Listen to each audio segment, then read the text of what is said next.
I spent years stuck in tutorial hell. Now I've released multiple games. And now I'm going to give you the system that finally made things click for me so that you can stop watching and start building. But first, a warning, it's going to make you feel stupid for 10 minutes. So you already know that you have a problem with tutorial hell. I'm not going to spend a lot of time on explaining what it is and all of these things because you already know what it is.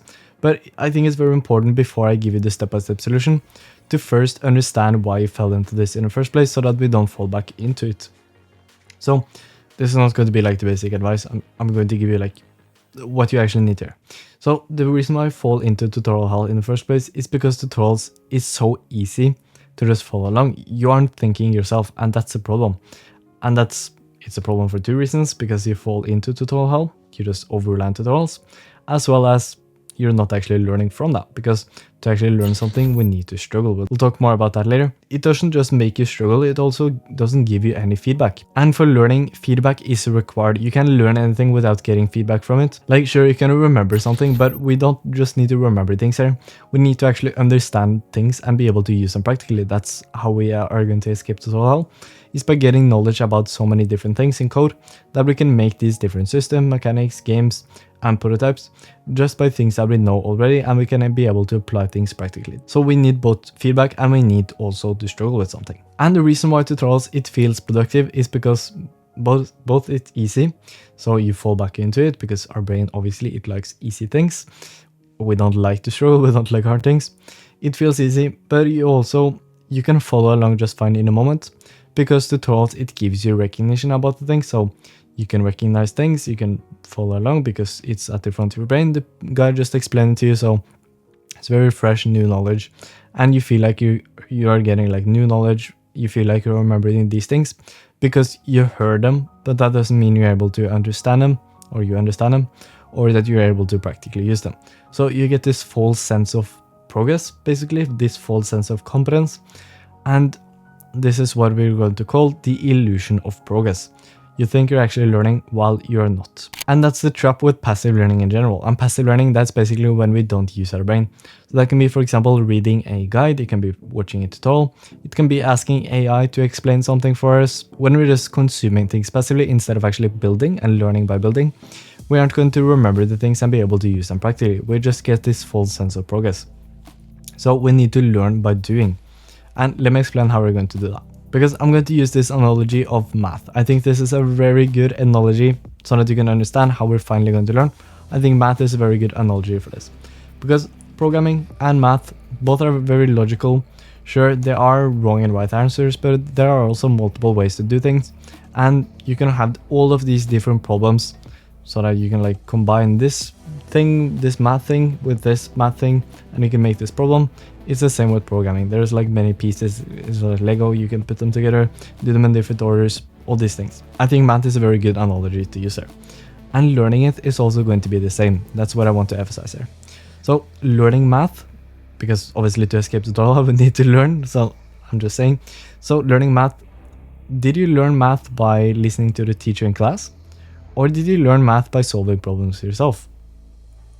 Answer that. Well, you learned actual math by solving math problems. It's as simple as that. You learn by doing. That's how you actually understand things. I remember I had this math test at school, which I practiced so much for. So you can imagine, right? In Norway, there's you go from 1 to 6. That's the grading. I had a 1. Okay, I had a 1. I only listened to the teacher in class. This is like a real example for me. One semester, I had a 1. I only listened to the teacher in class. I never did homework, I just skipped the homework. And when we did math problems like in class, I just played games on my PC, okay? That's the scenario here. And then I didn't just get like, okay, next semester I did awesome. I skipped the whole semester. I basically skipped the whole semester, and then I moved on to the next one and had math that was like much harder because I just skipped a whole year of math I just skipped. And then I did this one. And when I sat down at home, I just solved some math problems. That's what I did. I went to my PC, I found some math problems on a website that the teacher gave us. I just solved the math problems for like hours and hours before I test.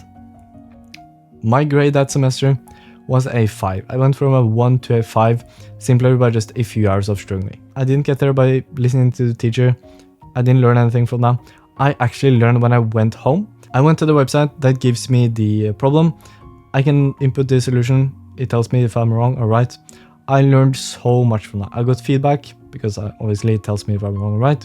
I struggled. I did the thing myself. And I didn't learn by listening to the teacher. I actually learned by doing the thing itself. I learned by doing it myself. That's how I learned math, and that's how I got this good grade and learned so quickly. And this was like, didn't do this like for hours and days and days. Just this one evening, I learned so much. And sure, we can use the teacher or like tutorials in this case. We can use that to get a concept overview, to get like a feel of how the development process is going to be. So how to download everything so that we know like which buttons in the IDE does which thing, just to recognize like the development process, how we're going to solve them, like the concept overviews of the things.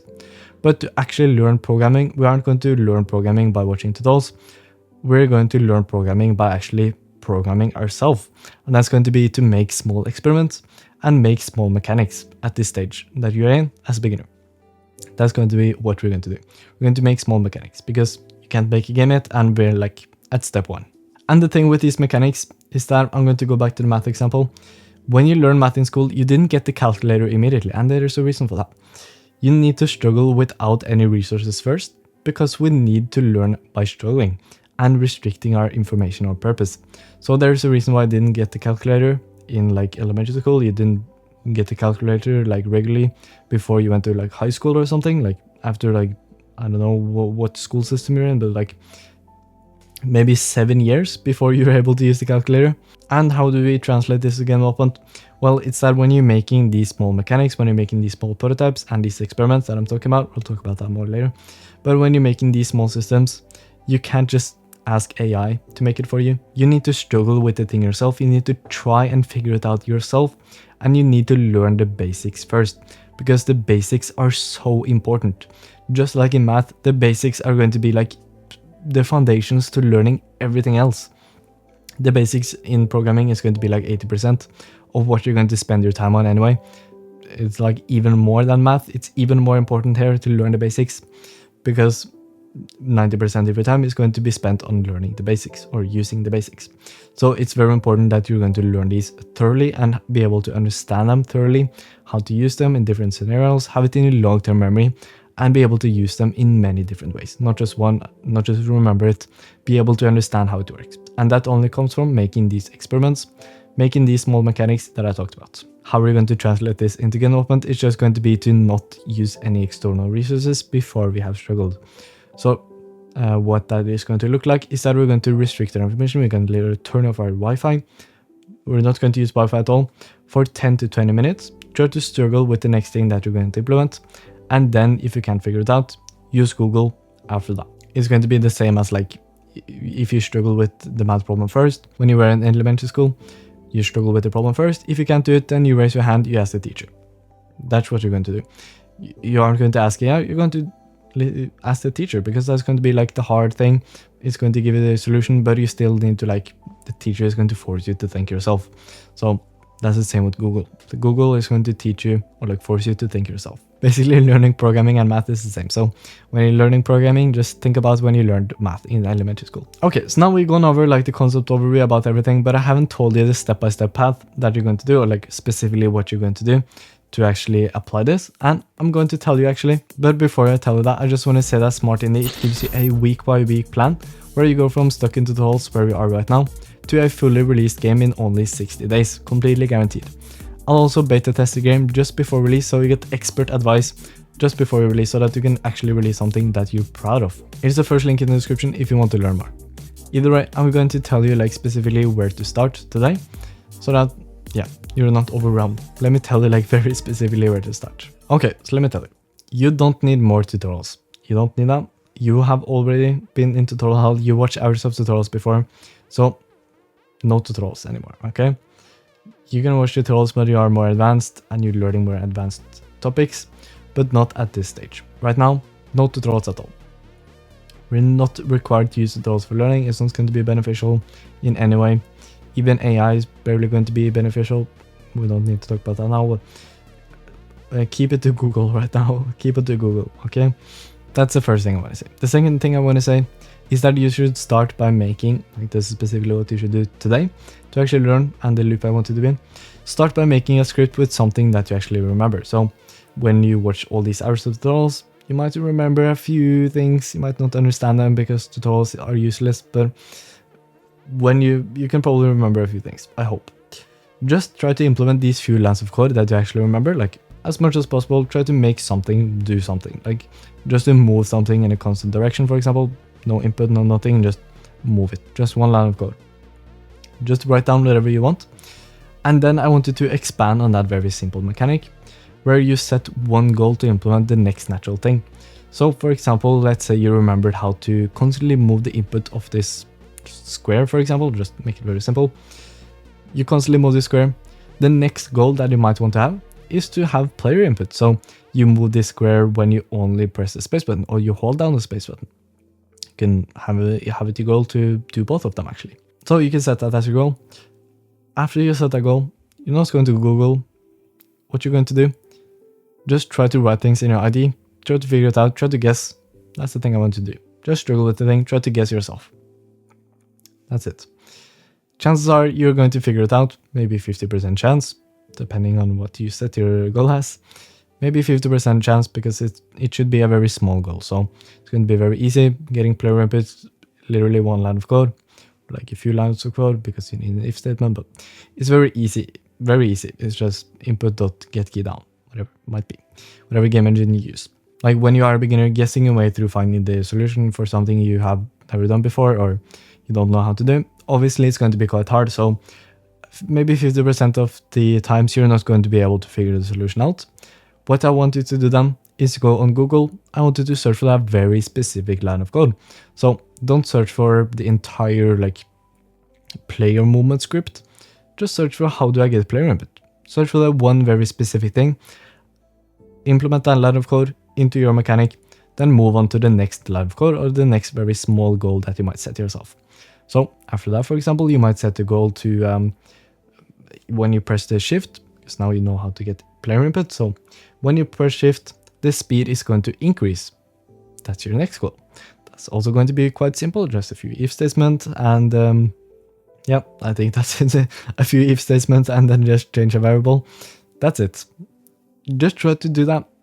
If you do this, you're going to understand how the player input line works better. You're going to be able to understand how the line of code that actually move the player is going to work better because you change the parameters on that. You're going to learn the syntax of the language better because you just use the syntax better. You're going to maybe learn how to use the if statements better because you might try different things with the if statement. Just from that, you're going to learn so many things, even though it's so simple, so small. But as I said, the foundations are the most important when you are a beginner. Basically for everyone, but learning the foundations are so important in game development because the foundations are 90%, 80%, 90, whatever, 80% of the things that you're going to do when you are programming, even when you're more advanced. The basics are still going to be 80%. You're still going to use if statements basically all the time. You're still going to like change variable parameters. The basics are basically everything. If you look at like a production ready program, there's going to be so many basics in there.